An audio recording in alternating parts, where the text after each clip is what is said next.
Now, you probably noticed I don't feel about that war the way we were told we were supposed to feel about that war, the way we were ordered and instructed by the United States government to feel about that war. You see, I tell you, my mind doesn't work that way. I got this real moron thing I do. It's called thinking. And I'm not a very good American because I like to form my own opinions. I don't just roll over when I'm told to. Sad to say, most Americans just roll over on command. Not me. I have certain rules I live by. My first rule, I don't believe anything the government tells me. Nothing. Zero. Nope.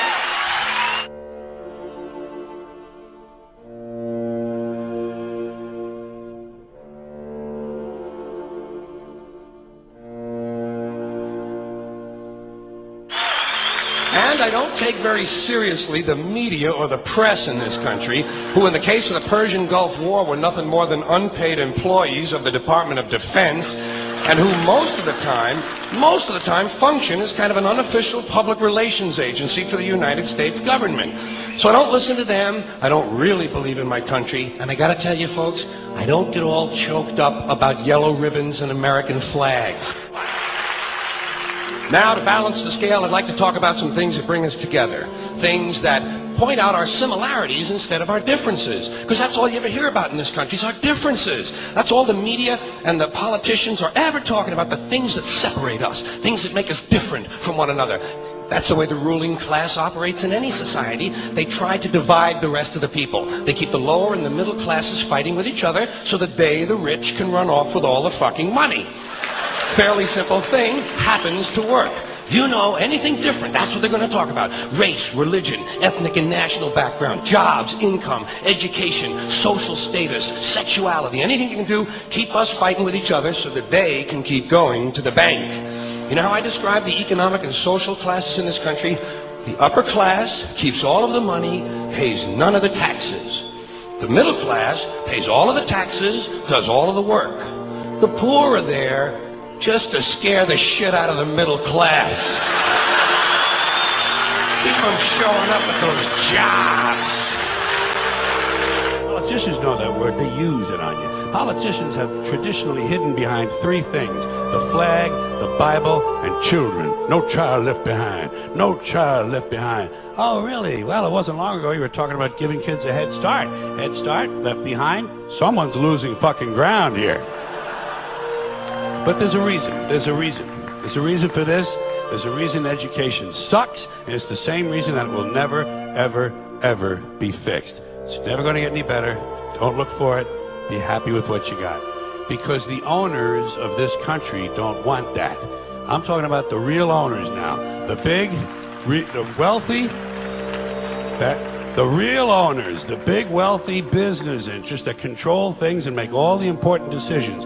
Forget the politicians. They're irrelevant. The politicians are put there to give you the idea that you have freedom of choice. You don't. You have no choice. You have owners. They own you.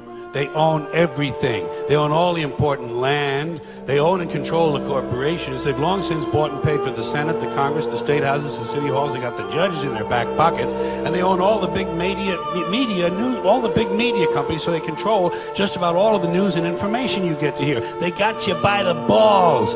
They spend billions of dollars every year lobbying to get what they want.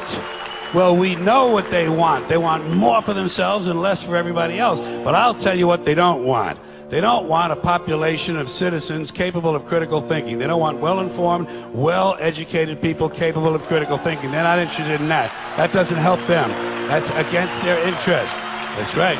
They don't want that. You know what they want? They want obedient workers. Obedient workers. People who are just smart enough to run the machines and do the paperwork, and just dumb enough to passively accept all these increasingly shittier jobs with the lower pay, the longer hours, the reduced benefits, the end of overtime, and the vanishing pension that disappears the minute you go to collect it. And now they're coming for your Social Security money. They want your fucking retirement money. They want it back. so they can give it to their criminal friends on Wall Street. And you know something? They'll get it. They'll get it all from you sooner or later, because they own this fucking place. It's a big club, and you ain't in it. You and I are not in the big club.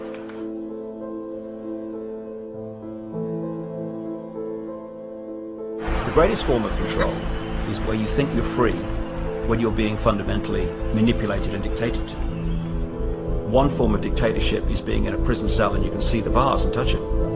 The other one is sitting in a prison cell but you can't see the bar, you think you're free. What the human race is suffering from is mass hypnosis. We are being hypnotized by people like this. Newsreaders, politicians, teachers, lecturers. We are in a country and in a world that is being run by unbelievably sick people. The chasm between what we're told is going on and what is really going on is absolutely enormous. The greatest hypnotist on planet Earth is a oblong box in the corner of the room. It is constantly telling us what to believe is real.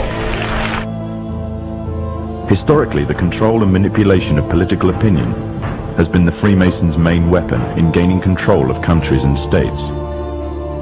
Once in control of the rulers and politicians of a country, laws and political structures could be changed in accordance with their agenda. However, since restricting the body does not necessarily mean restricting the mind, the Freemason recognizes that their plan for a global government hinges completely on subduing the masses to their agenda, and thus eliminating opposition to their cause. And the greatest threat to their plan, posing more danger than any army or law, is the threat of a free-thinking mind.